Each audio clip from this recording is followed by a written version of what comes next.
Hello everyone, আমি সুমনা। আমার নতুন একটা ব্লগে আপনাদের অনেক অনেক স্বাগতম। আজ শনিবার আর ঘড়িতে এখন বাজে ওই 10টার মতো। আর আমরা আজ একটু কাজে যাব ব্রাসেলে। আর ব্রাসেলে বিশাল বড় একটা ওপেন মার্কেট বসে, এটা একটা হাটও বলতে পারেন। আজ যেহেতু শনিবার আর ব্রাসেলে যখন যাচ্ছি, ভাবলাম কাজ সেরে ওই হাট থেকে কিছু বাজার করে নিয়ে আসবো। দেখতেই পাচ্ছেন বাজার করার জন্য সাথে বাজার করার ট্রলিটাও নিয়ে নিয়েছি।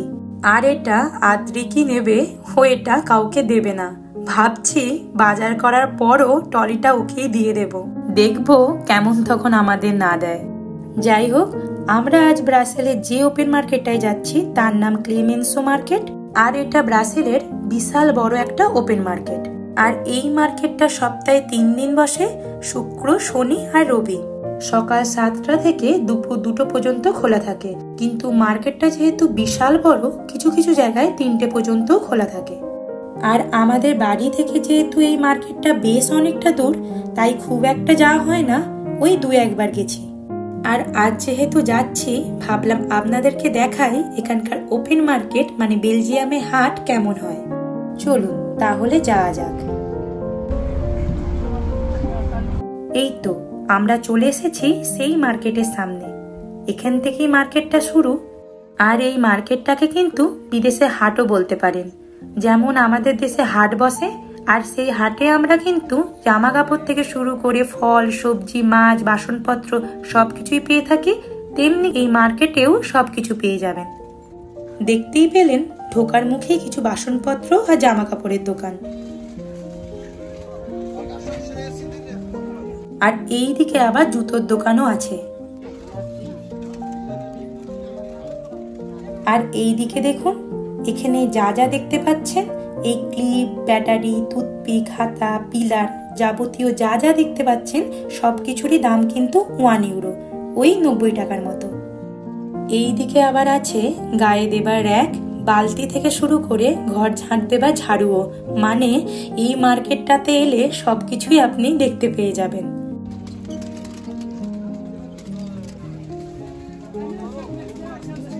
আর এটা একটা ড্রাই ফ্রুটসের দোকান।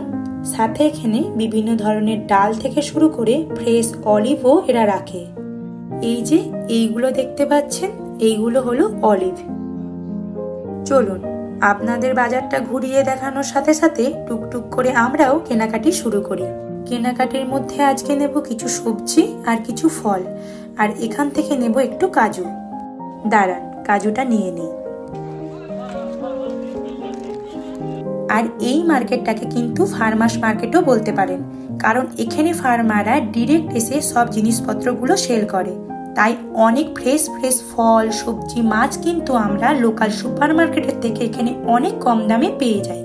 আর এখানে আর কিছু খেয়ে শান্তি পান বা না পান, এখানে এত ধরনের ফল পাওয়া যায়, এই ফলগুলো খেয়ে কিন্তু আপনার মন ভরে যাবে। এই দিকে আছে আঙুর, আর এই দিকে আপেল আর লেবু। আর এখানে যখন যেই সিজন, সেই সিজনের ফলগুলো প্রচুর পাওয়া যায় আর খুব সস্তাও হয়। যেমন এই লেবুগুলো পার কেজির দাম 1.75 ইউরো, মানে 160 টাকার মতো। হ্যাঁ, এখানে একটা কথা বলে রাখি, সেম জিনিস বিভিন্ন দোকানে বিভিন্ন রকম প্রাইসে বিক্রি হয়ে থাকে।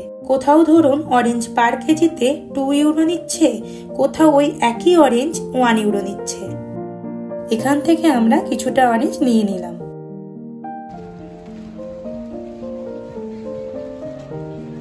এখন যেহেতু লেবুর সিজন, চারিদিকে দেখুন লেবুর ছড়াছড়ি।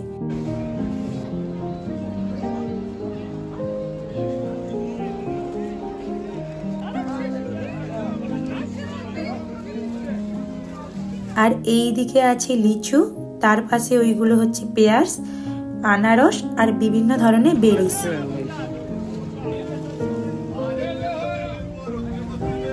এই দিকে আজ আবার পাকা পেঁপেও দেখতে পেলাম। আর আছে তরমুজ, আম, আঙুর, অ্যাভোকাডো, আর ওই দিকে আছে ড্রাগন ফ্রুট। আর এই বাজারে বেশিবার না এলেও ওই 1-2বার এসেছি, আর যতবারই এসেছি ততবারই ভাবি বেশি জিনিস কিনবো না।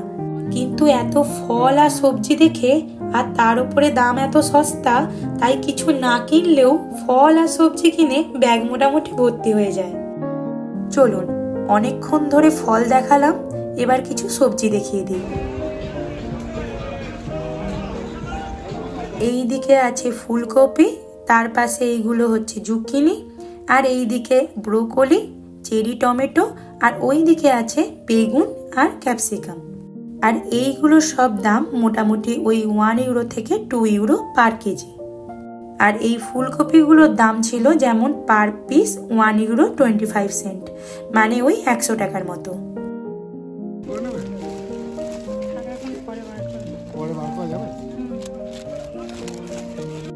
এবার এখান থেকে নেব ধনেপাতা আর পুদিনা পাতা। এখানে এলে এটা আমি তো নেবই, কারণ ধনেপাতা আমাদের লুভেনে এখানের তুলনায় দাম অনেকটাই বেশি। এখানে যেমন 4 আটির দাম 1 ইউরো নেয়, লুভেনে সেখানে 1 আটির দামই নেয় 1 ইউরো 50 সেন্ট। চলুন, নেওয়া হয়ে গেছে। আর এইগুলো তো হচ্ছে বিনস, টমেটো, আর এই দিকে আছে রাঙালু, আর এইগুলো হচ্ছে মূলো। এরা কিন্তু এই মূলোগুলো স্যালাড হিসাবে খায়। আগের বার এসে এই মার্কেট থেকেই লাউ কিনেছিলাম, সেটাই এবার খুঁজলাম কিন্তু পেলাম না। আসলে সবজি বলুন আর ফল সবটা সবসময় পাওয়া যায় না।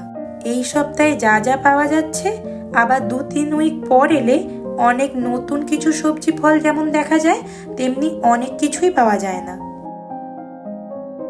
আর এই দিকে আছে কিছু শাক, আর এই শাকের মধ্যে কমন যে শাকটা এখানে পাওয়া যায় সেটা হচ্ছে পালং শাক। পালং শাকটা কিন্তু এখানে খুব ফ্রেশ পাওয়া যায়। আর একটা জিনিস এই মার্কেটে দেখেছি, মার্কেটটা যখন বন্ধ হয়, মানে কোথাও কোথাও 2টোই বন্ধ হয়, কোথাও কোথাও 3টে, ধরুন যেসব জায়গায় 2টোই বন্ধ হয়, 2টো বেজে গেলে ওরা আর একটা জিনিসও বেচবে না, সে আপনি যতই বলুন। আসলে এর পিছনে যদিও একটা কারণ আছে।